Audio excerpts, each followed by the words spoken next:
Hello दोस्तों, welcome to my YouTube channel matric coaching centre. जैसे कि आप लोगों को पता ही है क्या हम लोगों का यूट्यूब पर संस्कृत का ऑब्जेक्टिव सीरीज चल रहा है, जिसमें कि हम लोग आज तीसरा चैप्टर है। बाय मिस यहाँ दो लिखा गया है, तीसरा सीरीज है हम लोगों का। बाय मिस यहाँ दो लिखा गया है, इसे आप लोग इग्नोर कीजिएगा। आज हम लोग आलस कथा के ऑब्जेक्टिव पर बात करने वाले हैं। आलस कथा से हर एक बार दो या एक सवाल ऑब्जेक्टिव में पूछा जा रहा है, इसलिए ये आलस कथा जो हमारा ये आज का चैप्टर है, तीसरा ऑब्जेक्टिव सीरीज है, इसे हम लोगों को अच्छी प्रकार से देखना है और कंप्लीट कर लेना है। जैसे कि आप लोगों को पता ही होगा और हम पहले वीडियो में बता चुके हैं, क्या हम मेरा जो संस्कृत का लेक्चर हो चुका है, आप लोग जाकर पहले उसे देख लें, तभी जो हमारा तीसरा संस्कृत का आलस कथा का जो लेक्चर है उसे देख लें, तभी आप ऑब्जेक्टिव सीरीज को देखने आए, ताकि आप लोगों को अच्छी प्रकार से ऑब्जेक्टिव समझ में आए। तो उम्मीद करते हैं आप लोग ऑब्जेक्टिव से मेरा लेक्चर देख कर आए होंगे। तो चलिए वीडियो को स्टार्ट करते हैं। सबसे पहला हम लोगों का आज का है ऑब्जेक्टिव। इसमें आलस कथा में आग लगने पर भी कितने लोग नहीं भागे थे। जो पढ़ेंगे उसे तो डायरेक्ट पता होंगे क्या आलस कथा में आग लगने पर कितने लोग नहीं भागे थे, तो इसका डायरेक्ट आंसर हो जाएगा 4। नेक्स्ट सवाल है संसार में बच्चों का रक्षक कौन है। संसार की बात की जा रही है और संसार में बच्चों का रक्षक कौन है, और जिस प्रकार से दानी दानी गरीबों और आलसी का रक्षा दानदाता होता है। जैसे आप लोग अंतिम में जो श्लोक जो आलस कथा में पढ़े थे, उसी श्लोक से ये सवाल पूछा गया है, क्या संसार में बच्चों का रक्षक कौन है। तो आप लोग को बताए थे हम, संसार में बच्चों का सच्चा रक्षक उनकी माता होती है। नेक्स्ट है आलस कथा के रचयिता कौन है। ये जो मेरा ऑब्जेक्टिव है, ये बहुत ही इंपॉर्टेंट सा ऑब्जेक्टिव है, कई बार पूछा भी गया है और पूछे जाने की संभावना है, इसलिए आप लोग इसे इग्नोर ना करेंगे। आप लोग कॉपी कलम में से कॉपी कलम लेके उतार लेंगे।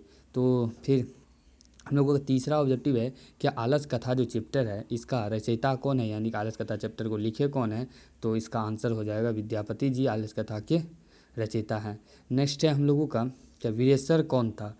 वीरेशर नाम का हम लोग पढ़े थे कि मिथिला का एक मंत्री था, वही सवाल पूछा गया है, शायद 2018 में ये सवाल पूछा गया था, क्या वीरेशर कौन था या कौन है। तो मिथिला का मंत्री हमारा वीरेशर था।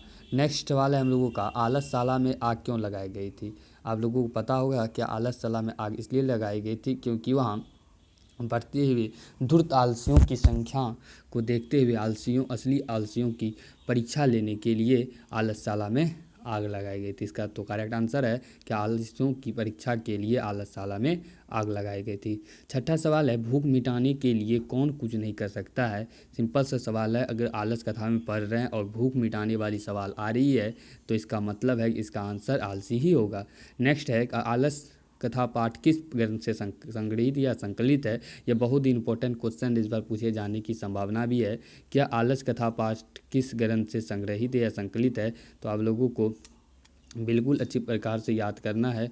क्या आलस कथा जो संग्रहित है वह पुरुष परीक्षा नामक ग्रंथ से संकलित है, जैसे यहाँ लिखा हुआ है। नेक्स्ट सवाल है हम लोग का आलसियों को किस प्रकार बाहर निकाला गया था। जैसे कि आप लोगों को पता है क्या, जब परीक्षा लेने के लिए आलसशाला में जब आग लगा दी गई थी तो उसमें से 4 आलसियों के बीच वार्तालाप हो रही थी और घर गिरने के भय से चारों आलसियों को वहाँ के मंत्री और वहाँ के लोग या जो निकाले थे वो केस पकड़ कर बाहर खींचते हुए निकाला गया था। देखिए कितना गहराई ऑब्जेक्टिव है। क्या आलसियों को किस प्रकार से बाहर निकाला गया था, जो नियोगी पुरुष निकाले थे आलसशाला से बाहर, तो आप लोगों को हम बताए थे क्या आलसशाला से आलसियों को केस पकड़कर बाहर निकाला गया था। नेक्स्ट सवाल है विद्यापति कैसे कवि हैं, यानी विद्यापति किस कैसे कवि हैं। तो मैथिली कवि विद्यापति एक मैथिली कवि हैं। और नीतिकार आलस को क्या मानते हैं। ये जो नीतिकार आलस को क्या मानते हैं, ये इंट्रोडक्शन से पूछा गया सवाल है, जो आप लोगों को हम इंट्रोडक्शन में बताए थे कि नीतिकार जो है वो आलस को क्या मानते हैं। तो आप लोगों को पता ही होगा कि नीतिकार आलस को शत्रु मानते हैं। नेक्स्ट हम लोग बात करेंगे, ये कट ऑफ लिया गया है बुक से और इसे हम लोग भी देख लेते हैं, और ये सब सवाल पूछे जाने की संभावना है। और इसमें सबसे पहला सवाल है मिथिला का मंत्री कौन था। जैसे आप लोगों को अभी तुरंत ही बताए हैं, नेक्स्ट वाला जो पेज था उसमें बताए थे क्या मिथिला का मंत्री कौन है। तो इसका सिंपल सा आंसर वीरेश्वर। और आलसियों को कौन अन्न और वस्त्र देता है? जैसे आप लोगों को पता ही है कि आलसियों को वस्त्र एवं अन्न जो दे रहा था वहाँ कौन दे रहा था, तो उसके मिथिला का मंत्री दे रहा था, वीरेश्वर दे रहा था आलसियों को अन्न और वस्त्र। आलसी पुरुष कितने थे? तो यहाँ पूछे जा रहे हैं कि आलसी पुरुष जो आलस कथा में कितने पुरुष हैं आलसी? तो आलस कथा में आप लोगों को पता ही है कि आलसी पुरुष 4 थे। और आलस कथा पाठ में किस दोष का वर्णन किया गया है? तो आलस कथा पाठ में आलस का ही वर्णन किया गया है। गरीब और अनाथों को प्रतिदिन कौन भोजन कराते थे? गरीब और अनाथ को भोजन कौन कराता था? तो आप लोगों को पता ही है कि गरीब अनाथ को भोजन कराता था वीरेश्वर। और मनुष्य को कौन नष्ट कर देता है? मनुष्य को नष्ट कौन कर देता है? जिसका डायरेक्ट आंसर हो जाएगा आलस से। और आलसला में लगी आग को देखकर कौन भाग गए? तो धूर्त जितने थे, धूर्त और जो आलसी बनने का बहाना कर रहे थे, वही लोग आगशाला में लगती आग को देखकर भाग गए थे। नेक्स्ट सवाल है, क्या आलस कथा पाठ में किस महत्व का वर्णन किया गया है? तो आलस कथा पाठ में मानव के बारे में बताया गया है, तो मानव के गुण के बारे में ही वर्णन किया जाएगा। और मैथिली कवि कौन था? मैथिली कवि या मैथिली कवि कौन था? तो मैथिल कवि आप लोगों का विद्यापति जी थे। और नेक्स्ट सवाल है, क्या आलस कथा किस प्रकार की कथा है? बहुत ही इम्पोर्टेंट सवाल है। क्या आलस कथा जो हमारा है वह किस प्रकार की कथा है? हास्यात्मक है या कारुणिक कथा या उपयुक्त में कोई नहीं या व्यंग्यात्मक है? इसका करेक्ट आंसर आप लोगों को टिक आउट करना है वहाँ, व्यंग्यात्मक। क्या आलस कथा किस प्रकार की कथा है? नेक्स्ट बात करें तो वीरेश्वर नाम का मंत्री कहाँ रहता था? तो वीरेश्वर नाम का मंत्री आप लोगों का मिथिला में रहता था। और मैथिली कोकिल के नाम से कौन प्रसिद्ध हैं? तो मैथिली कोकिल के नाम से विद्यापति। और कारुणिक के बिना किसकी गति नहीं है?